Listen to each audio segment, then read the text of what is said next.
Lee Thompson, Don Cornelius, Chris Lighty, Yusef Neville, all made headlines from committing suicide. Their family members shocked. And outside of their race, all these men seem to have something in common: mental illness. New York filmmakers Squeaky Moore and Kenneth Todd Nelson are tackling this taboo subject of mental illness in their new documentary, Face of Darkness. Tell me about this film, Face of Darkness. Tell me about this. How did this come to be? One of my friends actually committed suicide, Lee Thompson Young, about 7.5 months ago. And I couldn't sleep, and it was eating at me. And I felt like I wanted to do something. So that night, I had a dream that I heard Lee's voice and God's voice say, "You need to do something about this." Squeaky, tell me a bit more about why you wanted to be a part of this film.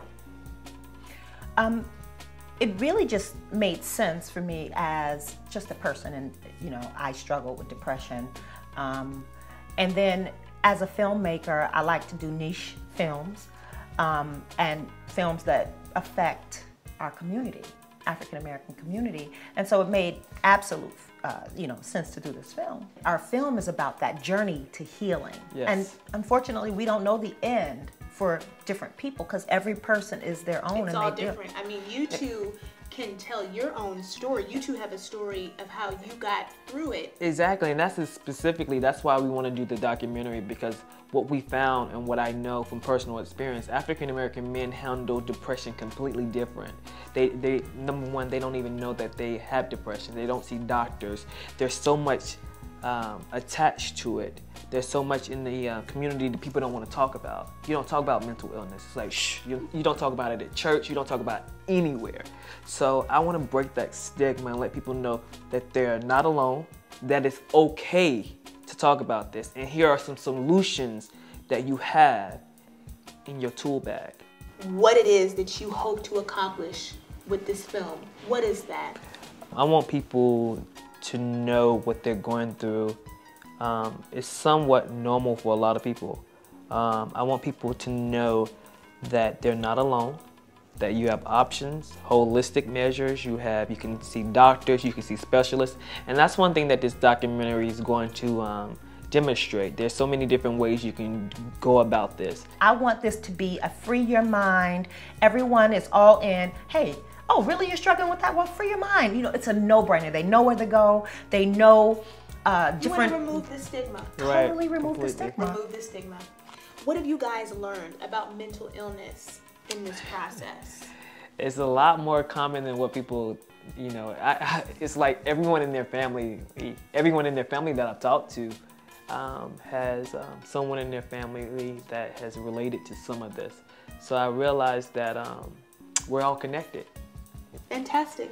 Well, let's get into it. Let's keep going. Let's take this to the next level. Yes.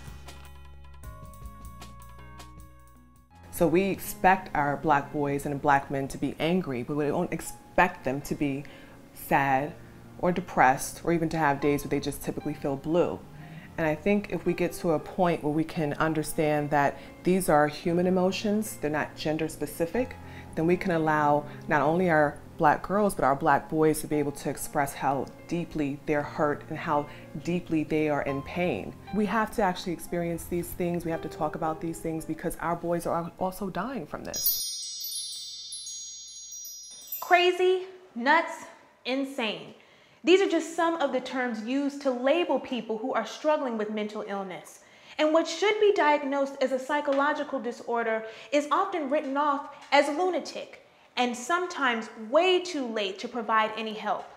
I'm joined here with our panel today of people who have dealt with mental illness in an intimate way. First, I have Chad Davis, psychotherapist. We also have Kenneth Todd Nelson, who's a mental health advocate as well as producer of Face of Darkness. Thank you. And we have nurse psychotherapist Deanna Johnson. Black men are 5 times more likely than Black women are to commit suicide. So, I mean, there's a real problem going on. Chad, when you heard about this, were you shocked at all? Unfortunately, I wasn't shocked. So when you look at ethnic groups, African Americans are much less likely than Caucasians to seek healthcare, especially mental health services. And we look at gender, women are far more likely than men to access mental health services. So as you can imagine, some of these African American men, they may not have sought psychological services or psychiatric services and thought of those as an option and said they were probably dealing with their distress on their own. Your film mainly focuses on Black men. Are Yes. Black men at a higher risk for suffering from depression? You and know mental what? illness? That's a great question because there are not a lot of statistics out there that or data. So I personally know just from firsthand experience and also talking to other people. So there's not a lot of information out there, and I wanted to change that. Deanna, can you weigh in on this? Are Black men at a higher risk for having depression and mental illness? Men more than women are just socialized to keep their feelings inside, and so they're suffering in silence, and they are expected to be strong and brave and have the answers and just tough it out when things are difficult. I believe it's fair to say that they are not allowed to show fear. Chad, tell us what depression looks like in Black men. So Black men are more likely to exhibit externalizing behaviors when they're dealing with depression. So they might be more likely to engage in substance use as opposed to exhibiting those more stereotypical behaviors that we normally associate with depression, like oversleeping and ruminating in our thoughts and having like this kind of low mood or a pouty face. Often Black men may appear hostile, they might be more irritable, and so their friends and family might just assume that they're angry and they might not recommend that that person seeks mental health services for depression. So they're probably constantly being misdiagnosed. Correct. Often we find that African American men are erroneously given a diagnosis, let's say, of antisocial personality disorder because they are, they might be out there committing crimes, or they might be engaging in domestic violence, and they might miss the fact that the person's actually just depressed and doesn't know how to deal with that particular mood. Ken, you're creating this film ultimately to raise awareness and to create a dialogue around the stigma of depression and mental illness. Does all of this rest on the Face of Darkness shoulders? No, not at all, really. But I mean, I think this is a great avenue to start the conversation and also start it, but also show solutions and options, because I think that's very important, because what we want to do in this documentary, we want people to see themselves. So I want people to rest in seeing themselves. So if they see themselves, they can take action. Deanna, what are some things that people can do to combat the stigma and to support people and give them help before it's too late? People can begin to speak more openly about their own feelings. As Kenneth was saying, there's real strength and vulnerability, and we need to have a lot more people making film like Face of Darkness. Well, Ken, tell us, how can we support the Face of Darkness movement?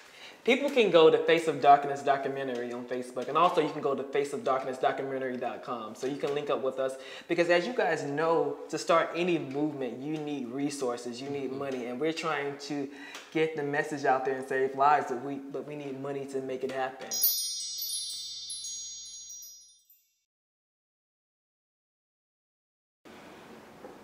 I was fighting with myself. No, that's how it got started. Me wondering what to do next. Creating these battles that nobody could win. I wound up fighting shadows of like myself at different dysfunctional stages in my life. The slut me,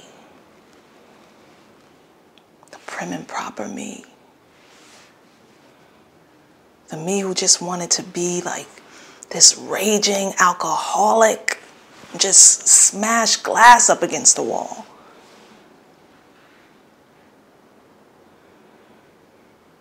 The strange thing was, none of those women, I mean, if you could call them that, none of those women was the actual me. Her Her. Wow. I don't think I've ever met her.